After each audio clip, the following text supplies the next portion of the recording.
Hello and welcome to this episode of the Tiger Schulmann Smithtown podcast. I'm Sensei James Leonelli, owner and head instructor of Tiger Schulmann's in Smithtown.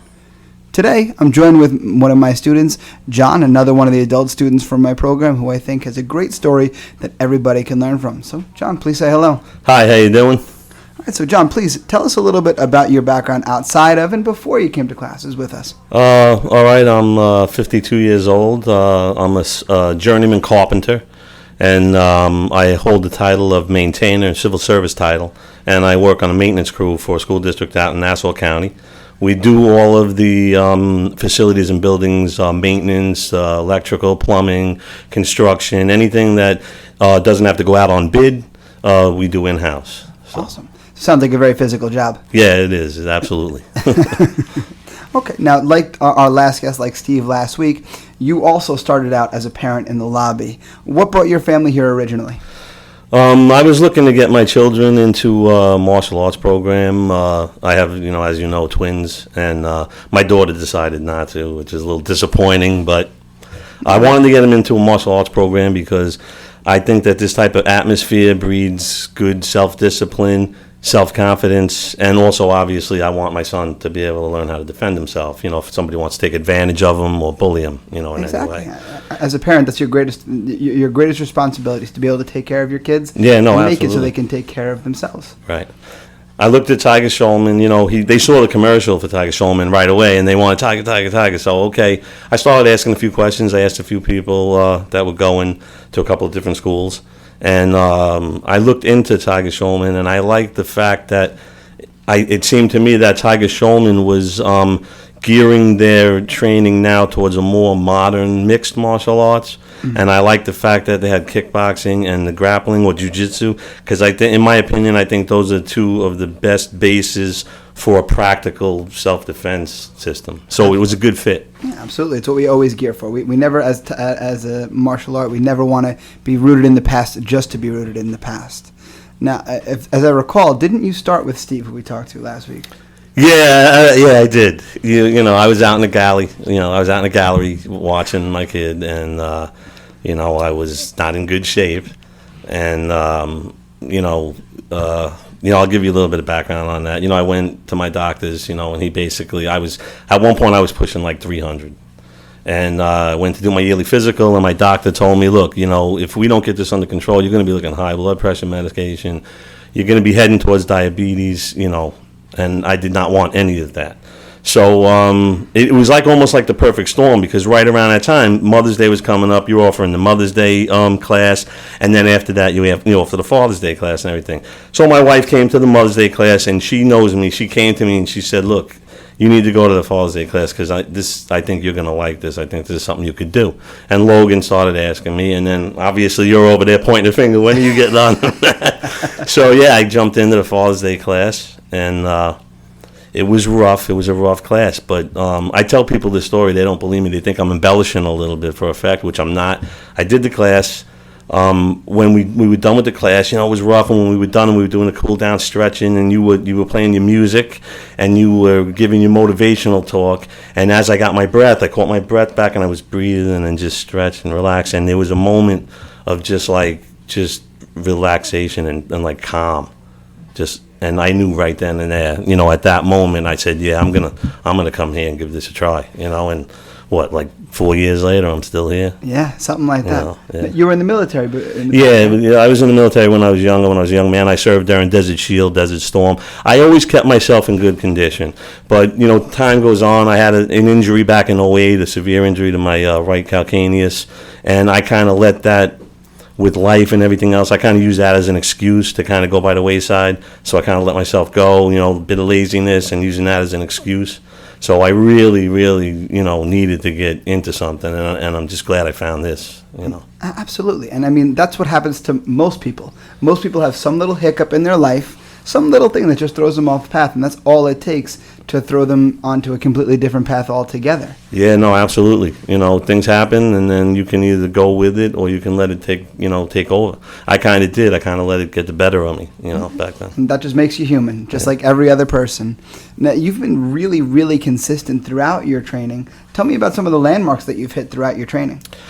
There's been a bunch, little things too. I consider landmarks. Other people might laugh at, but like when we were coming and I was starting to get my cardio and starting to get into shape, all of a sudden I realized, wow, we're doing crunches and I can keep my feet up off the mat. That to me that was like a victory. It was like, yeah, And then I did a 90-day, and I set a goal in a 90-day. I listened to you, set a realistic goal. Don't set a goal that's going to be unattainable. Set a realistic goal and work towards that goal. And I wanted to get down below 220, and I was about 250 when we started, 249, 250 when we started.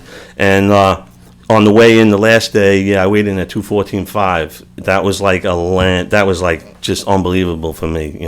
I couldn't believe I actually got down and broke that 220 mark. So I was like super, super psyched. I vividly remember your face on that. Yeah, that was I remember how excited you were about that. Oh, yeah, I couldn't believe it. And you were so disciplined throughout the challenge about weighing yourself, making sure you didn't do it outside, making sure you did it on our scale consistently day after day. Yeah, I think you had mentioned that. I listened to you during the classes we were taking, and you don't weigh yourself every day because you're not going to see a gain and you're going to get upset. You're going to, you might have a setback or you might plateau. So I just weighed myself consistently like every week or every other week, And it was good. It worked out. Yeah, I remember you did almost a happy dance coming off that scale that day. Yeah.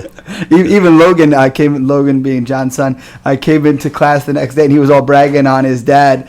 My dad did a really good job in the 90-day challenge. It's always awesome when you do something like that with your son and have that big impact in him. Yeah, no, that was part of the reason to come in too. I wanted to, also set an example. Look, I go to work every day. I leave the house 4:30 in the morning. I work all day and come home. I go get cleaned up and I come to my class. So you got to get up and go to your class, Exactly. When he sees Daddy does it too after a hard day of work, he knows he has to do it too. There's no excuse. Plus, what does a kid listen to? They listen to little, but they follow what they see. Right. It's like a parent who is smoking telling their kids they should never smoke. It's much easier if you're a non-smoker. You never have to say anything because your kids just see that you don't smoke. Now, recently you had a pretty big curveball that life threw your way. You want to tell us a little bit about that? Yeah, unfortunately, this past July, it was actually July 2nd, I was at work, and we were getting ready to do a pretty big project, so I was looking at the prints, and I went back to my shop to get a material list together and to get some equipment. And as I was entering the shop, an overhead door that leads into our shop malfunctioned, and when it did, it basically took my arm with it. Yeah. And I ended up with a pretty significant injury on my left shoulder. For a visual, picture like one of those giant industrial garage doors, one of those big metal kind of things. And as John described it to me, he went to give that door a real good pull. It got stuck. And as he pulled, his body went, but his arm kind of stayed behind. Right. It came off the tracks. It just stopped dead. And, I was pulling with my force. So, kind of ripped my shoulder out. Yeah, so you had a pretty severe shoulder injury. Yeah. Yeah, and you were out on the shelf. How long were you on the shelf for? I was actually out about 7 months. I'm actually still recovering now. I came back early. I went back to work early because they were trying to keep me out longer. We thought the injury originally was just a cuff tear. And when I said, okay, no problem, it's a cuff tear, all right? And then it ended up being a lot more: labrum, upper bicep tendon, displaced bicep. So it ended up turning to more. So I was out for about 7 months. Yeah, that extra hiccup along the way of that misdiagnosis in the beginning only made the process worse. So what was going on with you mentally after the injury? Well, like I said, at first I was okay because, I went in, I got looked at. They said, oh, you have a partial cuff tear. And, we give a shot of cortisone, which I really didn't know too much about and but okay, I talked to a bunch of people. You do a shot and you do therapy. So I was figuring from the doctor and everything, okay, a month or a month and a half with the therapy, then I'll come back here and add that in and start to try to, rehab or whatever. But, so I was in a good place, kind of. But then all of a sudden, I got the shot, and it was, 4 or 5 days in between the shot and the first therapy session. I was okay, but about a week into therapy, all of a sudden things just went downhill. It started swelling, and that's when, with the second opinion, they saw the other damage. They sent me for another MRI with a contrast, and we learned about the labrum, the upper bicep tendon, the marrow edema that was causing scraping inside there. They had to go in, and scrape out. So my mental state at that point dropped pretty quick, when the reality set in that, you're going to be out of work for a while. And forget about, work or training or anything. So, it went downhill pretty quick from there. Yeah, and what I'm sure only exacerbated it is that you're a fixture in the lobby. Whenever your son's here, either yourself or your wife are always here, and very often it's you because he's daddy's boy. Who we kidding? Yeah, So, how did it feel watching your classmates come and go to classes? You had to be a little antsy on the sidelines. You know, I liked seeing them coming, you know, but and I would see them, and you know, obviously I'm like, yeah, I like to see everybody and everything, and then kind of in the back of my head, it's like, man, you know, I'm missing out, you know, I haven't been here, I can't come here, you know, I put in a lot of work to get to where I was, and now I just got to sit here and watch everybody, so it's kind of rough, but I mean, it was good, you know, I wasn't not going to come, you know. Yeah, and one thing Steve mentioned last week when we talked, he and I, was the community that we have in the school, and I know you stayed very involved in the community. Yeah, absolutely. We have, well, like you said, I'm here all the time with my son, so I would see my classmates coming and going in their classes, and then we also have a chat room, we have a group chat that everybody's involved with. So I'm always on there, we're always on there talking, and everybody's always, you know, how you doing, who's coming, who's not, who's missing class, you know, you want to get together, let's go find Doug down at Croxley's, you know, Doug and Steve go to Napa's a lot and watch fights or bands and stuff. So yeah, everybody's just, you know, talking and getting together on everything, making sure everybody's doing good and staying in touch and everything. And so it's a real solid group here. So how did that community help you through that tough time mentally? It was good because everybody was, you know, giving me a lot of positive feedback, you know, a lot of positive vibes. You know, stay strong, don't let it get you down. Do what you have to do, come back. You know, obviously Alina is a physical therapist, and you know, she told me, yeah, you're going in the right direction, you're doing the right thing. You know what I mean? So just talking to everybody and knowing that everybody was like, yeah, you know, you're gonna come back, you know, you're gonna make it back. Just do that. That was a bonus, you know. That helped a lot, you know. Exactly. We all need positive words of encouragement in our low moments, and it's always nice when we have that even outside of our home. Oh, yeah, without a doubt. Yeah, and I mean, it was a wonderful thing. I remember seeing your face light up just a couple weeks ago as you were telling me, Sensei, I'm almost ready. Sensei, I'm almost ready. Well, I was in here every day when I came with Logan, and I was always in here bothering Joshu, you know. He'd be sitting in there, so I would come in. I'm like, yeah, I'm trying to make a plan. I'm going to come back. I just don't know when, you know, as soon as I can, you know. Yeah, I was chomping at the bit. Yeah, I remember exactly the day we told me. It's like, all right, Sensei, it's next week. Next week's the week. I'm so excited. So what was going through your mind as you were coming back to class? I was nervous about coming back. I'm not going to lie. First of all, I was thinking, what schedule am I going to do? I'm still doing therapy 3 times a week. I'm working. I go to therapy 3 times a week. Then I got Logan's schedule, my daughter's stuff going on. So I said, well, okay, I want to try to get back till Monday and a Thursday. What's the schedule going to be like? And then also, who's going to be there? And always in the back of my mind, even though this doesn't happen here, but in the back of my mind, I'm like, I don't want to get out and ruin somebody's workout because I'm not going to pace or trying to rehab this or whatever. But that isn't even the case here because everybody here works with you. Everybody here is willing to work with you and make sure you're getting what you need done, and they're doing what they got to do. There's no egos here. No one's ever said, I'm not going to work with that person. I'm not going to do this. But that, you know, just in your own mind, sometimes you have so I was thinking about that a lot, but it's turned out not to be that case at all anyway. It's amazing how much your own mind can be your own worst enemy sometimes. Yeah, right? It is, you know. I mean, even just the other night, I remember you worked with one of our higher belts, Naveen. Oh, yeah. Who's in real good shape now. He came back from a pretty big injury himself, but that's a story for a different day. And I remember you after the class, you and he were talking a little bit about, you even apologized, like, I hope I didn't hold you back. And he sent it back to you. It was like, what, are you kidding me? No, that's, you know what, I was looking out the window looking for Gino. Gino obviously is coming off an injury, and we kind of met up, being able to kind of work together a little bit, which helps out. And I'm looking out the window, I don't see Gino, I see Naveen coming. So right away, I'm going, all right, I got to switch gears because I'm going to be hitting with Naveen. And, you know, as you know, Naveen is a very, very fast guy, you know. But it was awesome. It was a good workout. You know, he didn't let up, you know, I was able to hang with the pace that he was setting, so I was happy with my performance that night for sure. It made me feel good, you know. And it's so nice to have the reassurance from somebody else as well. So how difficult was it to start training again? I'm not gonna lie. It's tough right now because I let myself go a little bit. I don't blame anybody but myself for that. I gained a little weight back while I was out. I always knew I was gonna come back. I told Tammy the day I got hurt and the day I was having surgery. I said I'm gonna come back because one thing that helped me was I know the results that are gonna come from. I lived it already.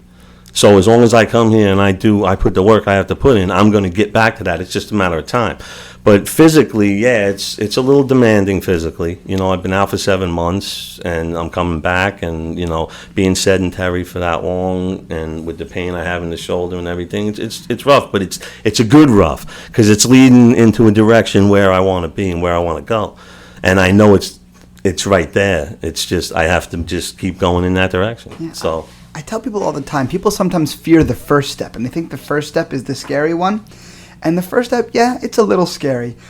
But the step that's way scarier is the first step back on track after life has forced you to be off track for a little while, which is certainly the case with you. But you've made this step back already, and you're in like gangbusters. I asked to talk to you last class, and you're like, okay, yeah, I can be there at that time. And then, being typical John, he was here 20 minutes earlier. That's just me. I try to instill that in my son too. I always tell him, if you're going to be somewhere, you be there early. You don't go late. You get there or early, because you're not going to look at somebody and say, yeah, I'm going to be there. If they don't show up or whatever, that's fine. But if you're going to make an appointment to meet somebody, you get there early, you be prepared to do what you have to do. So, and hopefully he takes that. Yeah. And it's so very much a snapshot of your mindset. When it comes to being consistent to your training, to making sure you make your classes, to putting your effort in and everything like that, you don't ever miss a beat. And obviously that translates into why you saw the results that you saw in the past. So now, what has the response been from your classmates now that you're back? I haven't seen everybody. I've seen a lot of people, and it's been great. I mean, everybody here is great. You come here, it doesn't matter if you're brand new, beginner, whatever you are. Everybody here welcomes you in. Everybody here is willing to work with you. And if you're out for a while, everybody's concerned. They're trying to be in contact with you to find out what's going on when you're coming back. And then once you're back, it's like everybody's just genuinely glad to see that you're back and you're doing good and that you're here. So, yeah, it's been awesome, I always compare it to a family, because it's like when you haven't seen a member of your family for a long time, you're like, hey! No, it is. The Tiger Schulmann, and I'm sure it's like this in the other Schulmann schools too, it's like a family thing, Everybody's networking, everybody's, with each other. Everybody's on the same sheet. Everybody wants to get on there and get the same results and help each other get the same results. So, yeah, it's definitely like a big family for sure. 100%. So now that you're back, I'm sure you've set some goals for yourself, considering what you've achieved in the past. What are the next goals that you have for yourself? Short term is I want to get better, I want to get healthy, and I want to slowly work my way back up and build up to the level that I was at, I put a lot of work to get there, so I definitely want to stay consistent and get back to that level, long term, I want to come here and I want to train as long as I can to maintain a healthy lifestyle, to maintain fit, get in shape, stay in shape as long as I can, so. I think your story of coming back, bouncing back out of an injury is so inspiring, because life happens to a lot of people. A lot of people injure themselves in the silliest ways, throw themselves off of course because this, that, or the other. And so often they're so afraid of that first step back, because like I said, it's scarier than the first one. And the reason I think it's scarier than the first one is if you've been off track for a while, your last memory of training is when you were in your best shape. So you're thinking back to that level, and you see yourself as so far away from that level, but you don't realize how much better off you are now than you were when you first started. No, I think you're absolutely right there. I think actually with my foot injury, I think what you're saying makes a lot of sense, because I came here totally out of shape, already with an injury, and then I put the work in and got to a point where, yeah, I'm in almost the best shape of my life again, and then I got injured again, and now I'm out. But I think because I had gone through that already, and I came here and I did the work I did, and I got the results from doing that work, I kind of had a little bit of an edge that says, okay, look, I go back, I train, the results are going to be there. I just have to put in the work, and it's all going to be there. It's all going to come together, I can see where somebody might have the mindset of, I'm injured, I'm old, and then, yeah, be scared, maybe I can't do that. But I think if you just, like you said, you get out there and you give it a try, and then you just take it. I got this thing. I know I didn't make it up, but I have this thing, and I always put it on our chat group whenever I'm talking to anybody. I'm like, okay, so, stay strong, train hard, take it one day at a time. That's it. Just do today. Come here today, get on the mat, put in the work I got to put in, come off the mat, today's over. Tomorrow's another day. Come back tomorrow, do the same thing. Exactly. So, and that would be exactly what I would say to anybody who might be sitting on the sidelines because there's some injury that life might have thrown their way. I mean, I think I was going to ask you that question as to what you would tell somebody who was sitting on the sidelines themselves, but I think John just gave you the best advice you could possibly give. So, John, do you have anything else you want to tell anybody who's listened to this story so far?